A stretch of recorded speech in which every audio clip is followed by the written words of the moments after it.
கோவை மாநகராட்சியின் புதிய மேயராக ரங்கநாயகி தேர்வு செய்யப்பட்டிருக்கிறார். வேறு யாரும் போட்டியிட மனு தாக்கல் செய்யாததால் ஒருமனதாக ரங்கநாயகி தேர்வு செய்யப்பட்டிருக்கிறார். கோவை மாநகராட்சியின் புதிய மேயராக ரங்கநாயகி தற்போது தேர்வு செய்யப்பட்டிருக்கிறார். கூடுதல் விவரங்களை செய்தியாளர் நேசராஜ் வழங்க கேட்கலாம். நேசராஜ், வணக்கம். இது குறித்தான முழு விவரங்கள். வணக்கம். கோவை டவுனால் பகுதியில் உள்ள விக்டோரியா ஹாலில் கவுன்சிலருக்கான மறைமுக தேர்தல் நடைபெற்றது. இந்த மறைமுக தேர்தலில் கோவை மாநகராட்சி மேயராக ரங்கநாயகி தேர்வு செய்யப்பட்டதாக கூறப்படுகிறது. இன்னும் சற்று நேரத்தில் கோவை மாநகராட்சி ஆணையர் சிவகுரு பிரபாகரன் அதிகாரப்பூர்வமாக அறிவிப்பார். இதனையடுத்து திமுக கூட்டணி கவுன்சிலர்கள் மொத்தம் 97 பேர். இதனையடுத்து முன்னதாகவே அமைச்சர்கள் 2 பேரும் இவர்களுக்கு ஒரு ஆலோசனையும் வழங்கியுள்ளனர். அந்த அமைச்சர் முத்துசாமி மற்றும் கே என் நேரு அனைத்து கவுன்சிலரையும் கூட்டி அவர்களுக்கு அறிவுரையும் வழங்கியுள்ளார். இதனையடுத்து கோவை மாநகராட்சி மேயராக ரங்கநாயகிக்கு பொறுப்பு வழங்க வேண்டும் என தெரிவித்துள்ள நிலையில் தற்பொழுது ரங்கநாயகி அந்த வேட்புமனு யாரும் செய்யாத நிலையில் ரங்கநாயகி மாநகராட்சி மேயராக தேர்வு செய்யப்பட்டுள்ளார்.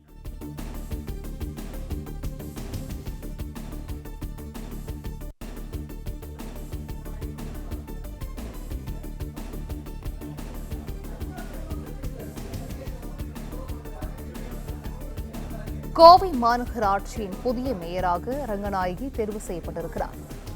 தேசராஜ், இது குறித்தான விரிவான விவரங்கள்.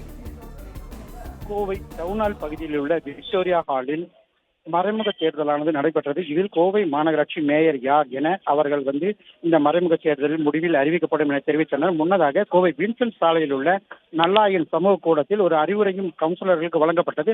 அந்த அறிவுரை வழங்கியதில் அமைச்சர் முத்துசாமி மற்றும் கே என் நேரு கவுன்சிலர்களுக்கு அறிவுரை வழங்கினார். இதனையடுத்து ரங்கநாயகி கோவை மாநகராட்சி மேயருக்கு பொறுப்புக்கு வருவார் என தெரிவிக்கப்பட்டுள்ள நிலையில் மறைமுக தேர்தலில் தேர்தல் நடத்தும் அலுவலர் கோவை மாநகராட்சி ஆணையாளர் சிவகுரு பிரபாகரன் அவர்கள் நடத்தினார். இதனையடுத்து இந்த மறைமுக தேர்தலில் ரங்கநாயகி வெற்றி பெற்றதாக இன்னும் சற்று நேரத்தில் கோவை மாநகராட்சி ஆணையாளர் சிவகுரு பிரபாகரன் அறிவிக்க உள்ளார். இதனையடுத்து கோவை மாநகராட்சி மேயராக ரங்கநாயகி பதவியேற்றவுடன் அடிப்படை தேவைகளை நாங்கள் முழுமையாக செய்வோம் என தெரிவித்துள்ளனர். இந்த மறைமுக தேர்தலானது 3 அதிமுக கவுன்சிலர்கள் கலந்து கொள்ளவில்லை. பிரபாகரன், ஷர்மிளா மற்றும் ரமேஷ், அதே போல எஸ்டிவை கட்சி கவுன்சிலரும் ஒருவரும் கலந்து கொள்ளவில்லை.